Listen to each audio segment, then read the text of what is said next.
Hi guys, welcome back to my channel. If you watched yesterday's, yes, I am in fact wearing the same clothes as I was wearing yesterday because I just filmed yesterday's just before I'm filming today's. I couldn't film last night, so I decided to wait and do a double whammy. Not that it really matters to you, you just want to know, did you manage to read another book on day 4? Okay, because we're starting to look around and we don't believe in you. Well, this is what happens when you don't believe in me. Right, egg on your face. Because I did in fact manage to read yet another book, yeah, jot it down on the calendar. In fact, here's the calendar, here's how it's looking. I know, guys, aren't I doing so well? I love how I keep asking for validation. Listen, you don't have to affirm me, I affirm myself. I'm doing spectacularly. Yes, we are only 4 days in, but we keep on pushing. So what do we want to do first? We want to do advent calendar. We want to talk about this book. I think we do the rubbish advent calendar first, this being the rubbish advent calendar, because we've already seen the 3 candles that it's going to be. It's just going to be one of the 3 candles again. It's also starting to look a bit beat up, but you know, it's fine. Right, where's day 4? Here's day 4. Here it is. It's the clear one again. Well, not the clear one, the creamy one again. Sugar cookie, yay. I don't even know what I'm going to do with all of these tea lights because I don't even know if I'm going to burn them all because they're actually rubbish candles. Do I even bother opening this every day? I think I will, just for the gag of it all. Is it too late to buy an advent calendar? Can I get an advent calendar on the cheap for this video? But is it bad that I want an advent calendar just for this video? It is bad. That's consumerism at its finest. Anyway, let's talk about the book that I read today. The book that I read today was no clue of the name, but it's a Hadestown book. So if you don't know, and you might not know if you don't follow me on Instagram, one of my favourite musicals of all time is Hadestown, right? I absolutely love it.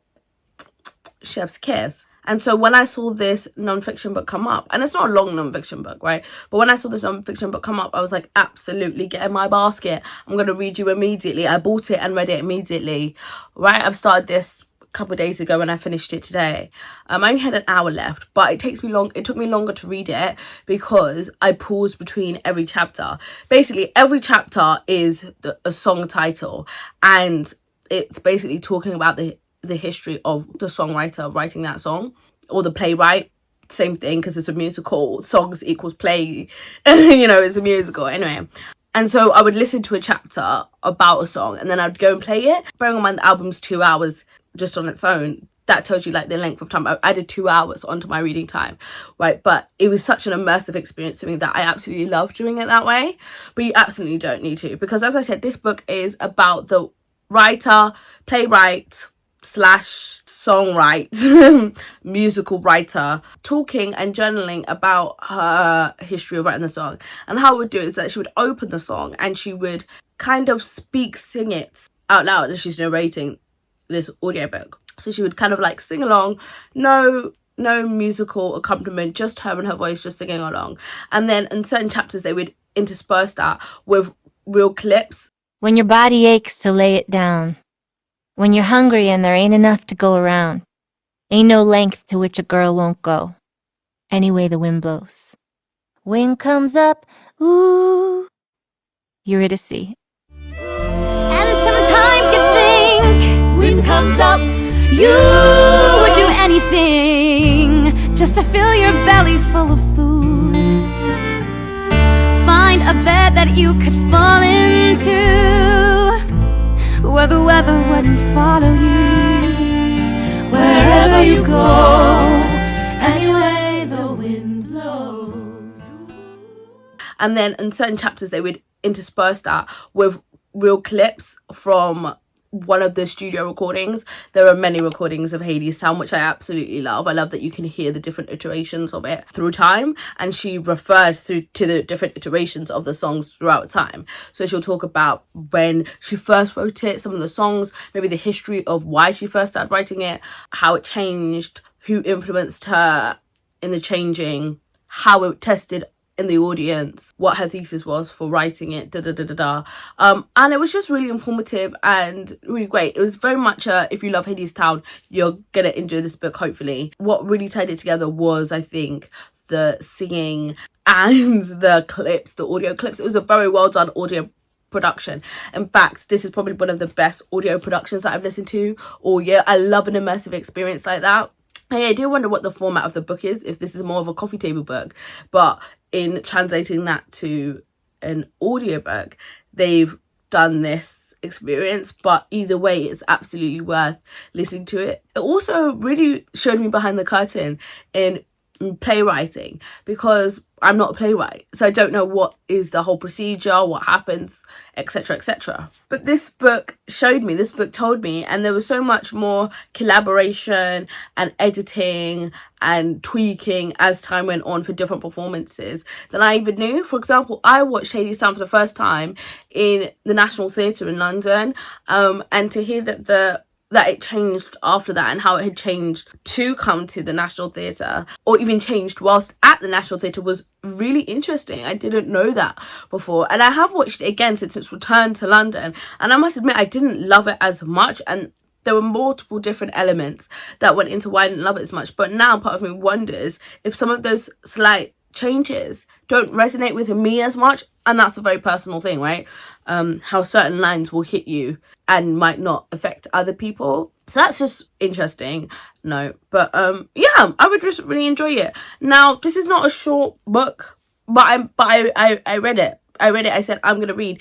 Do you know what this whole challenge is telling me so far? This challenge is telling me so far that I can read a lot more than I think I can. Well, I know I've said before that I can do this challenge. I can do 30 books in 30 days, but I never actually do, because I always start like midway through the month. But as I said, it shows me that I can do it if I so wish to. If I choose to, it's capable. But I am only on day 4. And so I think what's actually going to hit me is A, fatigue in doing this, in terms of just a churning.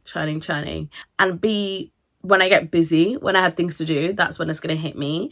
And also, I think I'm going to start running out of books that I want to read. I'm a massive mood reader, and I think that's what's going to affect me. As I said, this Hadestown book was a complete mood read. It was recommended to me, and I read it.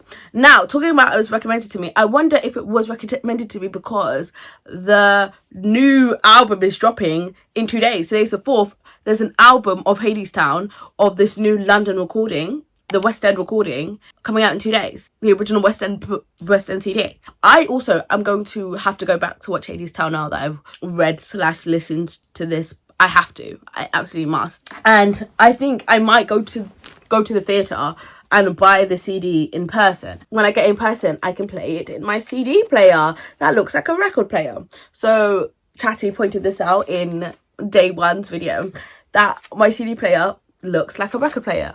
And yes, it does. I bought it for that reason. So I can make a whole video about why I bought a CD player, why I wanted one.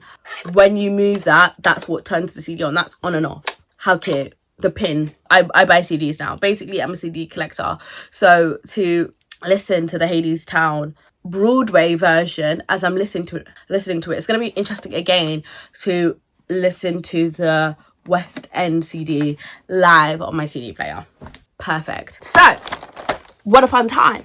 Now let's move on to happy holidays. Let's just open up this advent calendar. So, day 3 disappointed us. Let's look at day 4. Here's day 4. Can you see it? Maybe you can't. Anyway, just trust me. Oh, it's a ring. It's a ring. Oh, how fantastic. Look, I'm actually wearing a whole bunch of rings at the moment. And that's because I love rings. So this is another golden ring. I must admit that the rings that I wear, I don't usually wear costume rings because I want to wash my hands and then they tarnish. And it's just not convenient to always take your rings off. But I do it every now and then. But this is a type of ring that I do enjoy.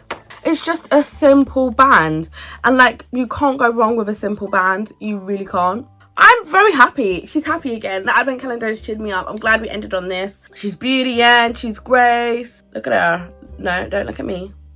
Oh, how stunning. Anyway, don't know what I'm going to read tomorrow. I'm really fancying the romance. I'm not going to front. So I think I'm going to have a look through the Bookstagram girlies who have been recommending diverse Christmas romances and give one of them a whirl. On that note, I'll see you guys later.